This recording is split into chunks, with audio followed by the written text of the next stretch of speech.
ሰላም ሰላም ጤና ይስጥልኝ ውድ የተከበራችሁ በመላው ዓለም የምትገኙ ኢትዮጵያውያን እንዲሁም የኮኪቲዩብ ቤተሰቦች እንዴት አደራችሁ እንዴት ዋላችሁ እንዴት አረፈዳችሁ በያላችሁበት ሰላማችሁ ይብዛ።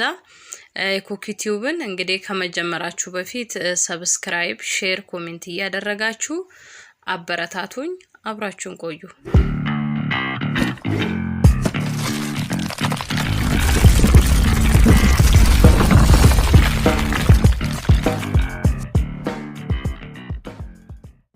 ተቀብዬ ወደ ቤቴ ወደ ክፍሌ መጣሁ። ያው ወደ ኪችኔ መጣሁ። ትንሽ ቆየችና ነይ ብላ ጠራችኝ። እሺ ብዬ እኔ ደግሞ ቀጭ ቀባ እያልኩ መሄድ ሰሞኑ ስራ ስለበዛብሽ አራስ ልጇ ስላለች ስራ ስለበዛብሽ ምናምን ነገር ይሁን ምናምን ነገር ጭብጥ አደረገችኝ። እኔ ደግሞ ደስ እያለኝ ቅልስልስ ብዬ እናቴ አንገቴን ስብር ቀና ብዬ አመሰግናለሁ አልኳት። አመሰግናለሁ እሺ በጣም አመሰግን ምን አሳሰበሽ አልኩና በልቤ ችግር የለም አመሰግናለሁ ኦኬ ሹክረን ብዬ መመለስ ወደ ክፍሌ መጥቼ ስከፍተው ስንት ቢሆን ጥሩ ነው?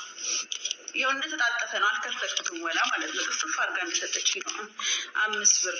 እኔ አሁን ግራ የገባኝ ነገር ስድብ ነው ቅኔ ነው የሆነብኝ። ይሄ 5 ብር አሁን እኔ ቅኔ ነው የሆነብኝ። ምን ለማለት ፈልጋ ነው ጋይስ? ስድብ ነው ምን 5 ብር ከረሜላ የምጠጭበት ነው። ልጅ ነሽ ነው። ምንም የገባኝ ነገር የለም። እኔ መድኃኒዓለም ግራ ገባኝ። 5 ብር እኔ እኮ አሁን ቀን ቀን ሰራተኛ ማታ ማታ የባንጋሊ ደንበኛ ጠባሽ እኮ ነው መስለው ጋይስ። ተመልካቾቼ እንግዲህ ይሄንን ቪዲዮ በደንብ እንዳያችሁ ተስፋ አደርጋለሁ። ይሄ በጣም ብዙ ቤት የተፈጠረ ነገር ነውና አንዳንዴ የሆነ ዝም ስንላቸው የሆነ በቃ ጸጥ ብለን ለረጅም ጊዜ በተለይ አጠገባቸው አብራቸው ስንሰራ ምናምን ስቲል የሆነ ህይወት ያለን ቤተሰብ ያለን ሀገር ያለን አይመስላቸውም። እኔ አንዳንዴ እንዴት እንደሚያስቡ አላቅም። አረቦችና በተለይ እዚህ ልጅ ላይ የደረሰ ብዙዎቻችሁ እናንተ ጋርም እንደደረሰ እርግጠኛ ነኝና ብዙ ኮሜንትም ሳይ ነበረ። በጣም ነው የሚገርመው። አንዱ ጋር ስትሰሩ ምደክማ መስላቸውም በቃ እንዲህ 5 ብር አስባችሁታል? እኔ ልጅቷ አነጋገሯ አይገለ እንደ ቂኔ ሆነብኝ አለችና እንግዲህ ብዙዎቻችን አንዳንዴ ስደት ላይ ስንሰራ ብዙ አይነት ቻሌንጆች ነገር ይገጥሙናል። ግን በዚህ መልኩ ፈን እያደረጉበት ለራሳችን እያስተማርን ያለንን እየሰበሰብን በሰላም ወደ ሀገራችን መግባት እንጂ ብዙም ለነሱ ቦታ ሰጥቶ እንደዚህ ማለት አለን። በእርግጥ የዚች ልጅ ታሪክ በጣም ያስተምረናል። እህታችን ብዙ ጊዜ እንግዲህ የተለያዩ ቪዲዮዎች የሚያስቁም በተለይ አረብ ሀገር መታ ቋንቋ ሳታቅ እንዴት ስትግባባ እንደነበረ እንዴት እንደተቸገረ ምናምን ስቲል በጣም ነው የምታስተምረው የምታሳየው። በጣም ነው ደስ የሚለውና ለብዙ አረብ ሀገር ላሉ ጥንካሬዋን የምታሳይበት መንገድ እጅግ በጣም ነው የሚገርመኝ እውነት ለመናገርና ብዙዎቻችሁን እንደሚያስተምር ተስፋ አለኝ። እንዲህ ናቸው በቃ የሆነ ብቻ በደላይ ሰርታችሁ ምናምን ስትሉ ምንም አይመስላችሁም። ስቲል ገባኝ በቃ እነሱ በቃ ለነሱ ኖርማል ነው። 5 ብር ትልቅ ነገር ነው።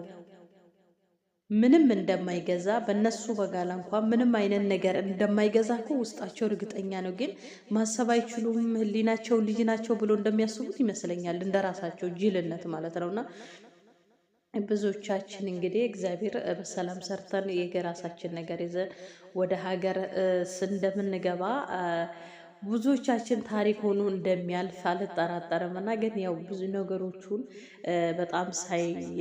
በጣም ውስጥ ስለነካኝ ነው ነገሮቹና እንዲህ ናቸው በቃ ማዳሙ ትልቅ ነገር የሚያደርጉት መስላችኋል በእነሱ ቤትና ምንም አይደለም።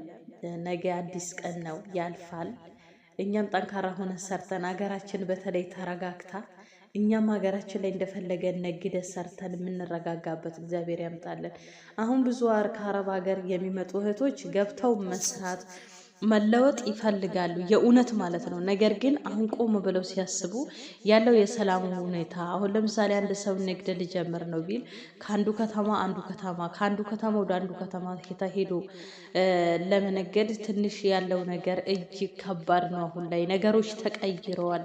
ስቲል አይደለም የሰው ልጅ ጓደኛ ሆኖ እንኳን ጓደኛው በዚህ ዘመን በጓደኛው ላይ ፊቱን ያዞረበት ጊዜ ላይ ነው ያለነውና ሁሉም እንደሌላው ሀገር አሁን ለምሳሌ እኔ ሳውዲ አረቢያን በሰላሙ ጉዳይ ብወስድ አሁንም መሸ ሌሊት ላይ እንደፈለጋቸው ከተማቸውን ሄደው ሾፕ አርግተው በሰላም ወደ ቤታቸው ይመጣሉ። ምንም ነገር የለም።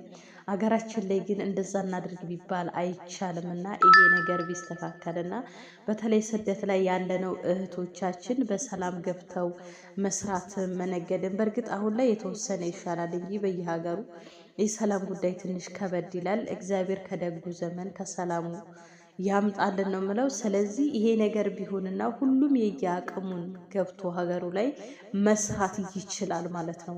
በተለይ መስራት ይችላል። እንደዚህ አይነት ልጆች በጅል ብትገባ አሁን መስራት ትችላለች። እንደ በቃ የሀገሩ ጉዳይ የቦታ ሁኔታ ነገሮች ናቸው ከበድ የሚሉት እንጂ። ስለዚህ ውድ የሀገሬ ልጆች ልላችሁ ወደው ምንድነው እሱ ጠንካራ ሆነ ሰርተን የአረቦችን ቅኔዎችንም ወደ ጎን ይዘን እንደዚህ እየተሳሳቅንበት እየተማርንበት ነገ ተስፋ አለን በሚል ወደፊት እንቀጥል ነው ምላችሁ። ኮክ ዩቲዩብ ሰብስክራይብ ሼር እያደረጋችሁ ቤተሰብ ሁኑ። ስለነበረን ቆይታ አመሰግናለሁ። ሰላም ለሀገራችን፣ ሰላም ለወገናችን።